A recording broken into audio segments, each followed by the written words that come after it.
You are listening to the OurView podcast, where we aim to educate, raise awareness, and change the tone of conversation about disabilities. Every week, we bring you episodes that are centered around topics related to disabilities. As the host, it is my hope that you are not just inspired by these stories that are shared, but that you put some action behind your inspiration to do something that improves the lives of those who live with disabilities. I thank you, our loyal listeners, for your support and remind you to subscribe to our YouTube channel at OurView for Life and to leave us a review on Apple Podcasts to tell us what you enjoy most about the podcast. Let's get into this conversation.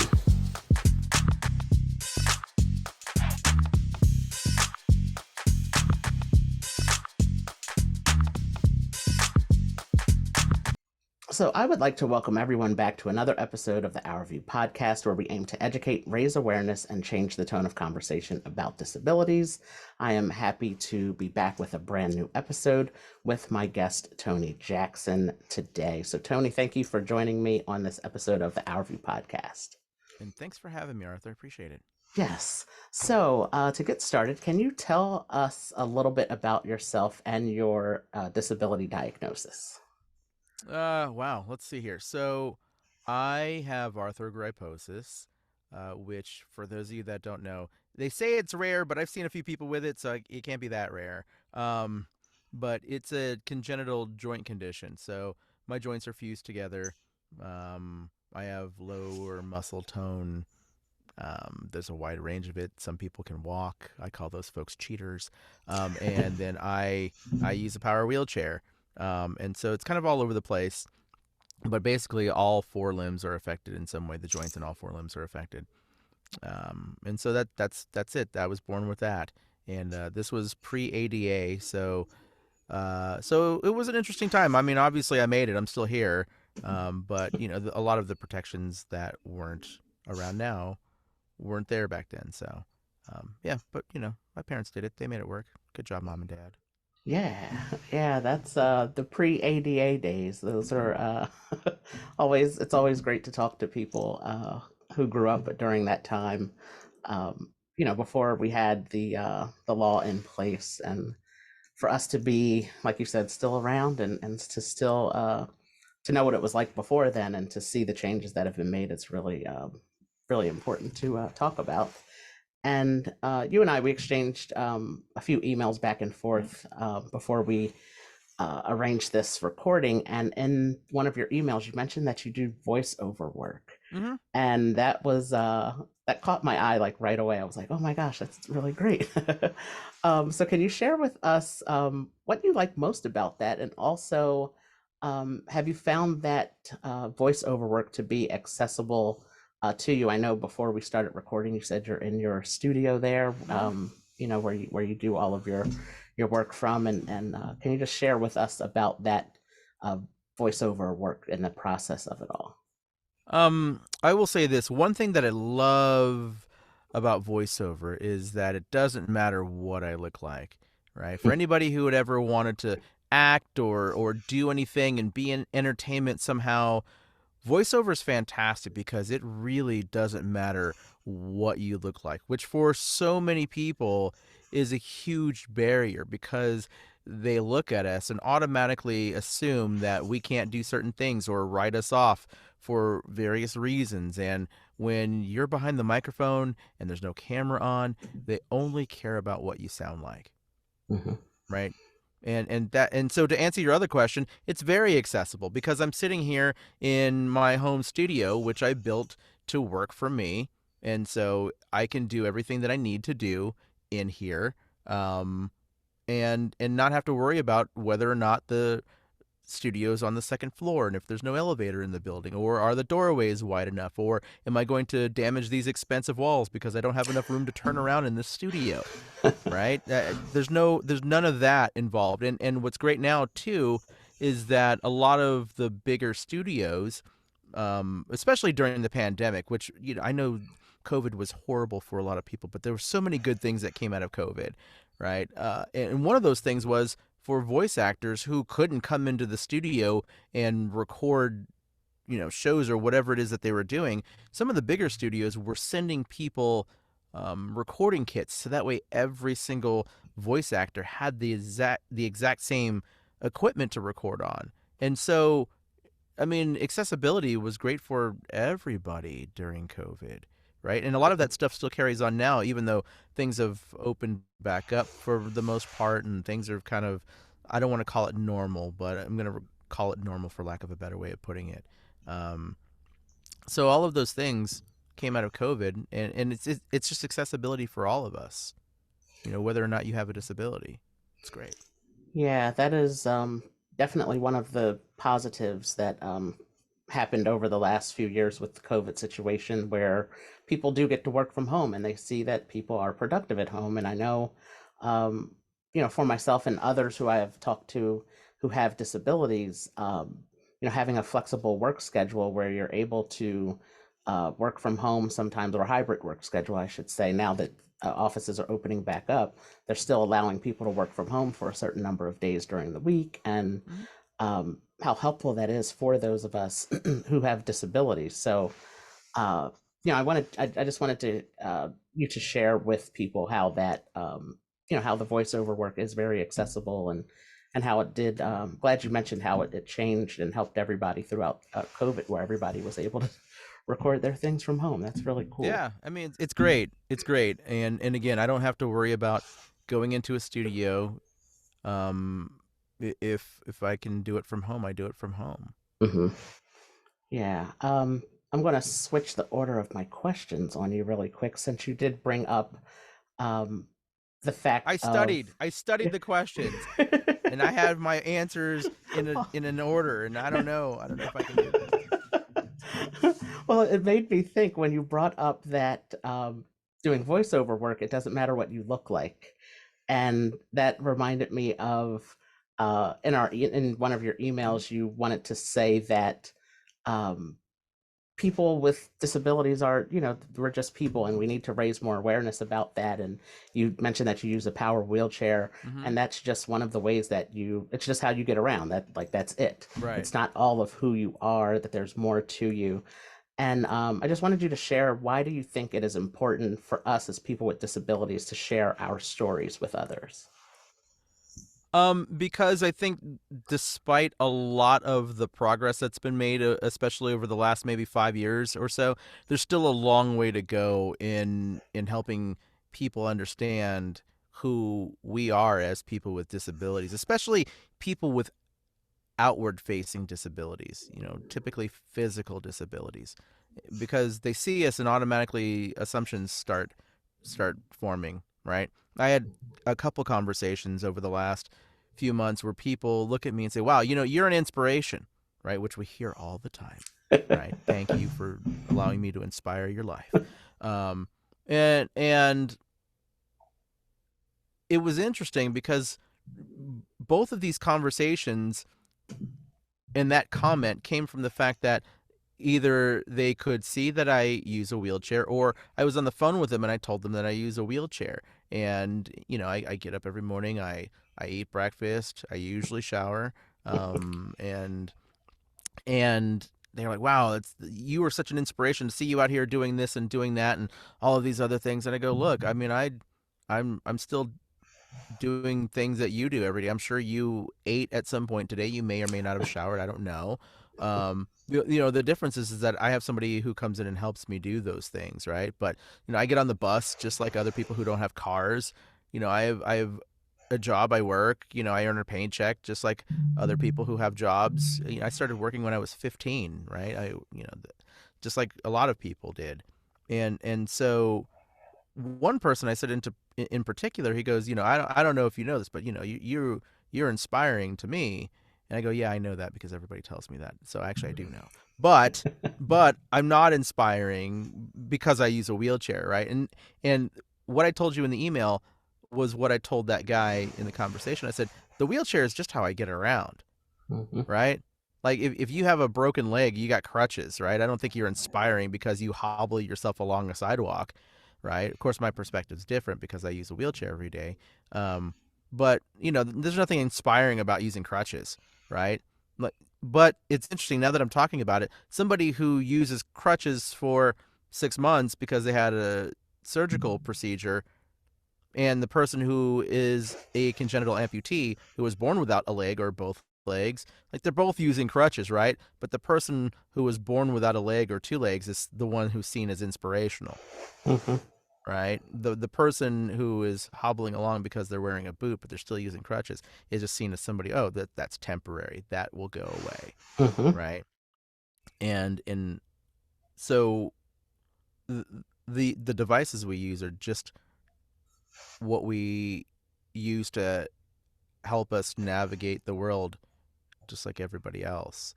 Yeah, and I always I love having these types of conversations because um it's true. Like you said, we have to eat, we shower, we do everything that everybody else does. And um what about that is inspiring is what I always would like to know. um I'm just living my life. I have to do things differently. It looks different to them, to people. So and then it makes me wonder of, I guess, I don't know if it's a stereotype or just a way of thinking that people with disabilities need to be healed or fixed, that something's wrong with us. Oh man, that That's happens. yeah, God, so many stories. I've been prayed over so many times, and no offense to anybody who is deeply religious or has deeply held religious views. That's fine. I had no problem with that at all. But I've been prayed over so many times, and I'm still in this wheelchair. I'm yeah. still here. It happened to me over the summer. I was in Maine with some friends of mine and their two children, and a woman. We saw her. She was by herself, and we were overlooking the ocean at some, park. And she comes over and she starts talking to my friends, and then she works her way over to me, and I'm sitting in my wheelchair, and she says, "Oh, may I pray for you?" And I said, "No, thank you." And she insisted, two or three more times, and I said, "No, that's okay." And she said, "Well, I just want to pray that, that you get healed and get out of that wheelchair." And I said, "Well, I kind of talked to Jesus too, and he kind of told me this is how it's going to be." And like I'm okay with that. And we really have to be careful what we say to people because we don't know where they are in their Of journey. Like you course. said, if somebody is born with their disability, like I was, um, I still may not be okay with having a disability. You just have to be very careful with how you approach people and how you engage with people who have disabilities. And there's a quote that I heard on Clubhouse. I was in a Clubhouse room well, it's probably over a year ago, and it says that I love the word inspiration when it's connected to action. And, because saying like you're an inspiration, but it's like, what are you doing with that inspiration? Is Right. what I want to know. I'd love to follow up with some of these people Yeah. Right. and find out, what Right. did you do with that inspiration you got from me? Did you go Yeah, and right. help I mean, what are you help other doing these people? days? Yeah, Right. Are you saving the world? You're part of the world these days because of my inspiration? What are right, you doing with it? Or did you go to the grocery store and buy Cheez-Its instead of Cheetos? right, Right? I mean, like, did you do anything positive with this right. or not? Yeah, Did you was it Old Orchard Beach in Maine that you went to? I don't think so. Mm, No.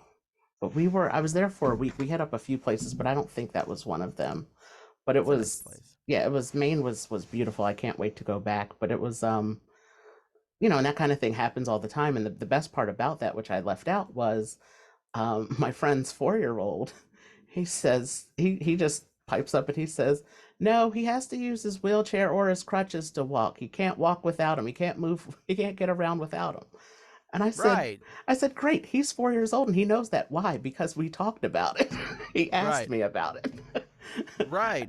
And I'm sure. it's all in the approach that people have. Like you didn't ask me, I said, if you asked me what I needed you to pray for, I would have said, like some money or something like that. I don't need to be healed or fixed. I'm cool. I'm good. But just Yeah. respond and engage in conversation with people is, I think, what is missing a lot of times. So I'm glad that we touched on that for sure, because it's always fun every time you interact with people outside. Yeah, I think a lot of it still stems from old tropes of people Hmm. with disabilities being afflicted by disease Hmm. or something like that. And now people with disabilities are frail and Hmm. live in orphanages, and we eat you know, 3 week old ham sandwiches and, Right. drink water, right? And, Hmm. it's just like, okay. I mean, I get it, right? I mean, Yeah. I understand. I mean, come on, folks. So one other thing that of the many things we discussed in our email was that you play power soccer, I and do. that's really cool. I guess I'm interested in sports, watching sports, but I've never been Hmm. the one to want to play sports. I Right. don't know See, why. that Yeah. was the same with me when I was growing up. Uh-huh. Right? That was the same as me. My dad played football, my brother played football, my sister ran track, all those things, and so there was never a sport for me growing up, or at least not that I knew of anyway, right? And so, super super long story short, I was actually at a soccer match. It was the Major League Soccer championship match back in 2007. And I was sitting in the wheelchair section, and there were other wheelchair people in that section with me. And a guy said, you ever play power soccer? And I was like, no, no, no, no. And so, but I had heard of it. Somebody else had told me about it. But I didn't think it would be fun. I didn't think it would be what I wanted out of sports. So he gave me a DVD, says, here, watch this. If you like it, go find a team in your area. And I was like, all right, cool. So I get home, I watch the DVD. It is a highlight reel of the 2007 World Cup in Tokyo. And I was like, Wow. whoa, this is a thing, right? This is a thing, like Wow. high level competition, right? And like, if you use crutches, do you use a manual chair or a power chair? I use a manual chair. Okay, so Yeah. you know people in power wheelchairs, though, Yes. right? Yes. So I guarantee you that every single person in a power chair has thought about what it would be like if they turned the speed on their chair up all the way and just did crazy stuff in their chair, right? Like jumping off little ramps or whatever it Hmm. is that I'm telling you, every single one of your friends who uses a power chair has had this thought in their life, and power soccer was the answer for me. And I was like, oh my goodness, these people are doing all kinds of things that I only ever thought, you know, in my dreams that I would ever do in a power chair. And Right. so I found a team. That's a whole different story. I can get into that another day, another podcast episode. But found a team, and that was January 2009, and I've been doing it ever since. And Wow. it's been transformative for me in so many ways. Wow. Yeah, it's cool. So for those of you that don't know, power soccer, super long story short, started in France in the late 70s, early 80s. And they started playing with physiotherapy balls, the big giant big rubber balls. Hmm. Um, and then the balls started going down in size. At one point it was basketballs. But the basketballs proved to be dangerous because the wheelchairs would roll over the basketballs. Um, Oh. yeah, so they made a bigger version of a soccer ball. Um, to where we are now. So the current soccer ball is 13 inches around in Hmm. diameter, not in circumference, in diameter. It's 13 inches in diameter. Um, it's 4-on-4 on a basketball court. Back in the day, we used to use our everyday power chairs and would have people like custom build mounting brackets Cool. for the metal cages that go in the front of the chair that used to go in the front of the chair. So all of these cages for a while they were custom built. It was very like DIY for a while in the beginning. Um, and those cages are used to not only protect our legs and feet when we're playing because 350-pound wheelchairs are heavy when they're moving, Hmm. right? Um, and so not only do they protect our legs and feet, but that's also how we manipulate the soccer ball when we're playing. Cool. And so about 2012, a company in Minnesota and some very, very smart people there designed a wheelchair built specifically for power soccer. It's built low to the ground, extra wide because it's got a lot of power and it hits with a lot of force. And a regular wheelchair with that kind of power would flip over immediately. So now we all use custom built high performance power wheelchairs to play, and it's awesome. And I love it. That's awesome. That's really cool. I haven't seen that done in person, but I've seen wheelchair basketball games in person and Mm-hmm. also sled hockey, Yep. which there's a local team not too far from me, and they keep telling me to come out and do the sled Where do hockey. you live? I'm in New Jersey, so You're in New Jersey. I'm in New Jersey near closer to Philadelphia than to New York. Yeah. Yeah, Philadelphia has a sled hockey program, right? Yes. There's a few in that area. Yeah, Yeah. I used to live in Yeah. New Hampshire, and Oh, sled hockey's nice. huge up in It Newell is. and the tri-state area, right? Yeah. It's huge. Yeah, so they keep telling me, I keep going to their games and they're like, "Hey, like we have a spot waiting for you." Just go out and So I'm do like, it. You'll love yeah. it. Yeah, I think I'll try it Yeah, just sometime go do soon. it. Yeah. So to conclude and wrap up our conversation, you and I connected through the Gamut company Mm-hmm. where um, they work with people with disabilities and they do all kinds of they connect their clients with jobs and in the world of media and fashion and all other Mm-hmm. great areas. Can you share with us how that has been beneficial to you and more about them? I will say Gamut has been really beneficial because they're in their work. They're looking to represent people with disabilities and give Mhm. them a voice in the entertainment industry, which is something that hasn't been a thing for a long time, right? And so I came to Gamut as a voiceover artist because I was thinking, well, first when I started doing voiceover, I was like, there can't be too many people like me out there who use wheelchairs and who are voice actors. Wrong. There are a few of us out there. So very naive of me to think that. But so I had a lot of experience already behind the microphone. I was thinking, Gamut might be an opportunity to do that, right? Because so what I failed to mention earlier is that in addition to playing power soccer, I coach and I also broadcast power soccer, Cool. right? So like I've done pretty much every national championship tournament since 2013. Um, I've traveled to Europe to do European championships. I did the World Cup. The last one was in 2017, so I was the main broadcaster for that as well. And then I did college radio before that, and so all of that experience helped me get into voiceover, which then led me to what I'm doing right now. And then all of that, I was like, okay, I can go to Gamut now. I feel comfortable enough going to Gamut and saying, hey, would you care to represent me, who happens to be a voice actor who used the power wheelchair? And so Gamut's been great, right? I mean, it's been a wonderful experience so far. In the beginning, I wasn't quite sure about it, to be completely honest. Mindy, if you're watching, that's fine. Just letting you know. Just letting you know. I wasn't quite sure about it at first because I mean, Gamut was still kind of starting out when I got connected with them a couple of years ago, and there weren't a lot of voiceover opportunities then. I kept seeing auditions for like fashion wear and like they need models for this or that, and I was like, well, I don't really consider myself a model, right? That's not what I do. But I will say to Gamut's credit, over the last like, especially during COVID, Hmm. over the last year or two, really started seeing a lot more voiceover opportunities. And these are opportunities that you're not going to get in your mailbox every day if you don't have a relationship with people who are connected to the entertainment industry, who have relationships with casting directors and directors and writers and animators and showrunners, all those things, right? And so the team at Gamut have used the relationships that they've built with people over the years to give people with disabilities opportunities to show off what we can do, Hmm. and it's wonderful. Um, Danielle Pretzfelder Demachek is a casting director. Danielle, I hope I got your name right. I think I did.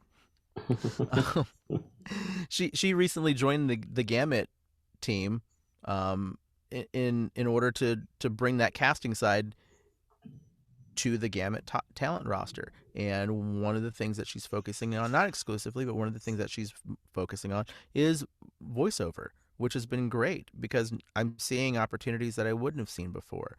And this all goes back to what I was saying earlier about how people will look at us and just automatically write us off for whatever reason. Hmm. And Gamut is working to break that train of thought, that barrier, and just put us out there, right? And people now are becoming more accepting and more willing to at least try it, right? To see what it's like, Hmm. right? And for some of us, it's worked out really well, right? And for others, our time is still coming, right? but Mm-hmm. that's all because of folks like Mindy Shire and the Gamut team, who do this work every day to put us out there. They do the Runway of Dreams every year Yes. during New York Fashion Week, right? Yeah. Putting people with physical disabilities out there on the New York Fashion Week runway, which is awesome, Mm-hmm. right? Because then people can see, yeah, this person might be a wheelchair user, this person might have Down syndrome, this person might be an amputee, but yeah, they can still be hot and beautiful Mm-hmm. and sleek and elegant and all of those other things. And we all have to wear clothes, so it's Right, right. And we all actually, I'm not wearing pants right now, but you can't see that, so I'm not being very fashionable by not wearing pants right now. Um, But other than that, that's I am wearing a shirt. Yes, I am yes. wearing a shirt though. Yes. Clearly, actually, this was painted on my body last night. Not even wearing a shirt. So But it is. It's just something that's simple where it's like, you have all these fashion shows, and it's just like, where is the representation of people with disabilities? Because it's like, yes, we all have to wear clothes. So so having a company like Gamut to represent people with disabilities is really, really important, and it's really changing a lot of things and helping a lot of people get a start in a world that they may have not had access to before. So it's I wanted to bring them up as well, and yeah, I have a it few fulfills a more. need. Yes, it does. It fulfills a need. I mean, because people with disabilities can go get on a roster at a talent agency, Hmm. right? The road to that path might be a little more difficult because, again, talent agency might be like, oh well, you use a wheelchair, I don't know if we can do that. But gamut gamut is focusing completely on people with disabilities and saying, yeah, you can do that, let's go find somebody who says yes. Hmm. Yeah, I'm really excited to have a few more people that I was connected to through them that are going to be on the podcast coming up. So it's great that you all are open to sharing your stories and your experiences. And thank you, Tony, for your time today. And is there anything else that you would like to add? Any place that people can follow you on social media, or any projects that you have coming up that you can talk about, or anything else you want to um share? I don't have anything coming up that I can talk about right Hmm. now. Also, you can follow me on social media. I will be the first one to tell you I ain't the greatest on social media. I mean, like, there's some stuff on there. Every once in a while, I'll put something on there. It might be interesting. I don't know. But you can find me at Tony Jackson VO, on pretty much any platform except for TikTok, because I just haven't still jumped on that bandwagon 3 years later yet. Yeah. I just haven't done it. So, I mean, if I do it one day, you can find me there at Tony Jackson VO. But anywhere else, um, Facebook, Instagram, Twitter, if it still remains to exist in a couple months, who knows? Right. LinkedIn, Tony Jackson VO. You can find me on all of those. Facebook, even though I don't know who uses Facebook anymore, I do still sometimes. But Yeah. um, But thank you so much for your time today. I really appreciate you, and really enjoyed hearing your story, and learning a lot about the voiceovers and the voiceover work, and the power soccer, and all of the great things that you're doing. And so thank you. yeah, my pleasure. Great. Thanks for asking me to be a part of this. Yes. Thanks to Gamut for getting us connected today. And Yes. yeah, Yeah. So you have a great day. you too. Thanks a lot, Arthur. Thank you. This concludes this episode of the OurView podcast. Be sure to subscribe to the podcast on Apple Podcasts, Spotify, and on our YouTube channel. You can also follow us on all social media platforms at OurView for Life. That's OurView, the number 4, LIFE. If you have a topic or a person, or if you are a person who would like to be interviewed for an upcoming episode of the podcast, send us a DM on Instagram, send us a message on Facebook, or you can email me at ourviewforlife@gmail.com. Thanks for listening.